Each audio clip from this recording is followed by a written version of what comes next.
গত 19 তারিখ ভোরবেলায় আমাদের গোয়ারি বাজারে একটি ইনসিডেন্ট হয়, যেটা আপনারা দেখেছেন যে ওখানে একটি যেখানে দুজন দেখা যাচ্ছে যে একজনকে মারছেন এবং হাতে আর্মস রয়েছে।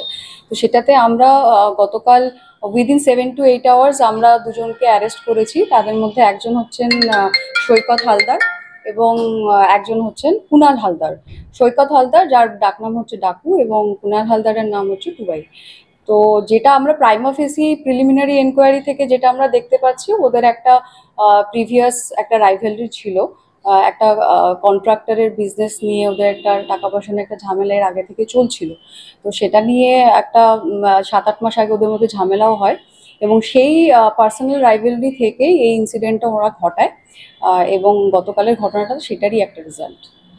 এখনো পর্যন্ত কি আর্মস উদ্ধার হয়েছে? আমাদের সিক্রেট ইনফরমেশন আছে, মোটামুটি আমরা আর 2-3 দিনের মধ্যে আর্মস রিকভারি হয়তো করে ফেলতে পারবো, আমরা আশাবাদী আছি। আর যেটা আমাদের ইনফরমেশন আছে আমরা পেয়ে যাব। প্রকাশ্যে এইভাবে গুলি চলছে আর্মস দিয়ে, তার কোথাও কি আইন শৃঙ্খলার কোনো প্রবলেম হচ্ছে? না, আমাদের দিক থেকে, পুলিশের দিক থেকে আমরা সর্বদা সতর্ক রয়েছি, এবং আমরা এই জিনিসগুলোকে জিরো টলারেন্সের ক্যাটাগরিতে রেখেছি। আমরা কখনোই এই জিনিসগুলোকে টলারেন্স করব না, এবং ভবিষ্যতেও আমরা চাইবো যে এই ধরনের জিনিসগুলো আর না হয়। ইলিগাল আর্মসগুলো আসছে কোথা? ইলিগাল আর্মসগুলো আসছে কোথা থেকে সেটা আমরা তদন্ত সাপেক্ষ ব্যাপার, এগুলো আমরা এখন সেভাবে বলতে পারছি না। তবে এইটা যাতে না হয় সেটার জন্য আমরা জরুরি পদক্ষেপ নিচ্ছি। সাগর হালদার আরেকজন অ্যাকিউজড, পরিবারের দাবি সে এখনো গ্রেপ্তার হয়নি, তাকে গ্রেপ্তার করার দাবি জানাচ্ছে, এবং তারা কিন্তু এখন নিরাপত্তাহীনতায় ভুগছে। তাদের অভিযোগ যেটা ছাড়া পেয়ে আসতে পারে, প্রভাবশালী যেহেতু, আবার তাদের উপর আক্রমণ হতে পারে। পুলিশ কি তাদের নিরাপত্তার ব্যবস্থা করবে বা সাগর হালদারকে গ্রেপ্তার করবে? ইনভেস্টিগেশন আমরা শুরু করেছি। ইনভেস্টিগেশনে আমরা যদি তার প্রত্যক্ষ সাপোর্ট পেয়ে থাকি, তাহলে অবশ্যই যে দোষী আছে তাদেরকে আমরা অ্যারেস্ট করব এবং যথাযথ পদক্ষেপ নেব।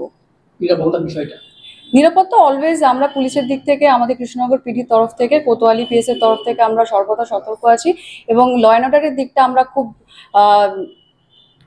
প্রায়োরিটির দিক থেকে আমরা ওটাকে দেখছি, এবং আমরা সেটাকে ভবিষ্যতেও চেষ্টা করব যাতে ল অ্যান্ড অর্ডার সিচুয়েশনটা ঠিকঠাক থাকে।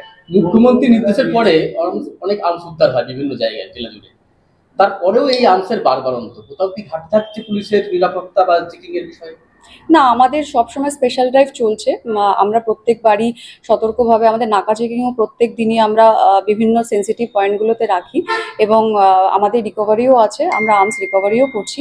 এরকম নয় যে আর্মস রিকভারি হচ্ছে না, আমরা আর্মস রিকভারিও করছি। তাহলে কি কোথাও কি ফাঁক ফোকর থাকছে যেগুলোকে সেই ফাঁক ফোকর দিয়ে এগুলো বেরিয়ে আসছে? না, সেটা আমরা এখন সেগুলো পুরোপুরি তদন্ত সাপেক্ষ ব্যাপার। যদি সেরকম হয়ে থাকে আমরা অবশ্যই পদক্ষেপ নেব।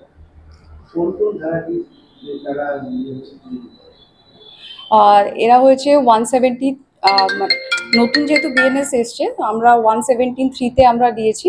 এছাড়াও আমরা চেষ্টা করছি যে এটাকে আমরা যদি কোনো অর্গানাইজড ক্রাইমের ক্যাটাগরিতে রাখতে পারি, সেটাও আমরা চেষ্টা করছি। এদের কোনো প্রিভিয়াস হিস্ট্রি ক্রাইমের?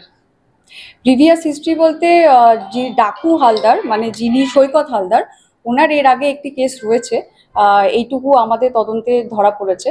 এছাড়া কুনাল হালদারের প্রিভিয়াস কোনো আমরা কেস পাইনি।